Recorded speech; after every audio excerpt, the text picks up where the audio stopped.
RT से, जब जाके आपको फिर उस फॉर्मूले में रखना था डेल्टा जी नॉट बराबर delta H not minus T delta S not में, तो थोड़ा क्वेश्चन लेंथी था लेकिन आसान था। इसके बाद केमिकल इक्विलिब्रियम की बात करूं, केपी केसी में रिलेशन पूछा था, इससे आसान क्वेश्चन कुछ नहीं हो सकता। केपी बराबर केसी आरटी की पावर डेल्टा एन, और बच्चों को रटा हुआ रहता है N2 + 3s/2n(2n)(3), KP not equal to KC होता है, उसमें रटा हुआ रहता है बच्चों को।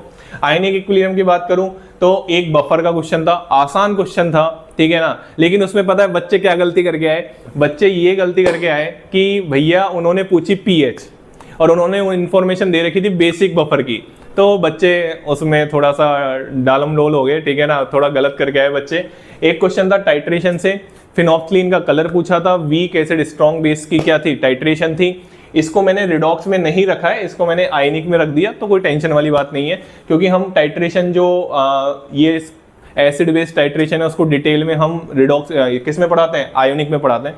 इसके बाद एक क्वेश्चन केएसपी का था, बहुत आसान क्वेश्चन था, लेकिन इसमें भी बच्चे गलत करके आए। क्यों? क्योंकि इंफॉर्मेशन OH माइनस की दे रखी थी और पीएच पूछा था। ये बहुत हम समझाते हैं बच्चों को, बट फिर भी बच्चे जल्दबाजी में क्वेश्चन को मतलब जल्दबाजी में क्वेश्चन गलत हुआ, नहीं तो बहुत बच्चों को गलत होता है ऐसा क्वेश्चन जिसमें OH माइनस की इंफॉर्मेशन दे रखी होती है और पीएच पूछा होता है। तो जितने भी आगे आने वाले बच्चे हैं ना, इन चीजों का ध्यान रखें, ठीक है ना। चलिए, रिडॉक्स रिएक्शन, इस वाले क्वेश्चन को आप इसमें भी रख सकते थे। सॉल्यूशन की बात करूं, दो क्वेश्चन सॉल्यूशन से पूछे गए थे। एक तो कंसंट्रेशन टर्म, इसमें 5 ऑप्शन थे, हाँ, लेकिन बहुत सिंपल थे। और एक और सॉल्युबिलिटी, हेनरी लॉ का एप्लीकेशन भी लगा रखा था इसने, ठीक है ना। वो एक्वेटिक एनिमल्स जो होते हैं वो कोल्ड वाटर में क्या रहता है, कंफर्टेबल रहता है। एक क्वेश्चन नेगेटिव डेविएशन था, इतना आसान क्वेश्चन, एनसीईआरटी बेस एग्जाम्पल था क्लोरोफॉर्म और एसीटोन का, मतलब कतई आसान क्वेश्चन, ठीक है ना। चलिए, हाइड्रोजन बॉन्डिंग हो जाती है उसमें।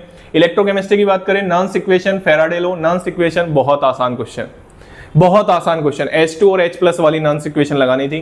फर्स्ट लॉ फेराडे, W बराबर ZIT, 1 मिनट में आंसर आ जाता, 1 मिनट में भी ज्यादा बोल दिया मैंने, ठीक है ना। W बराबर ZIT आप लगाते, उन्होंने आराम से फेराडे की वैल्यू दे रखी थी 96487, I दे रखा था, T दे रखा था, W आपसे पूछा था। चलिए, केमिकल काइनेटिक्स की बात करें, 3 क्वेश्चन केमिकल काइनेटिक्स से आए। एक क्वेश्चन ग्राफ दे रखा था, ऑर्डर पूछी थी, उससे सिंपल क्वेश्चन कुछ नहीं हो सकता।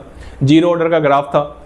यूनिट ऑफ के, ये तो भाई साहब, ठीक है, अब यार क्या ही बताऊं, एक कॉलम में के दे रखे थे, ठीक है, और एक कॉलम में ऑर्डर ऑफ रिएक्शन दे रखी थी, और एक कॉलम में यूनिट ऑफ के दे रखे थे, के मतलब रेट कांस्टेंट, और ये सब बच्चों को पता होती है।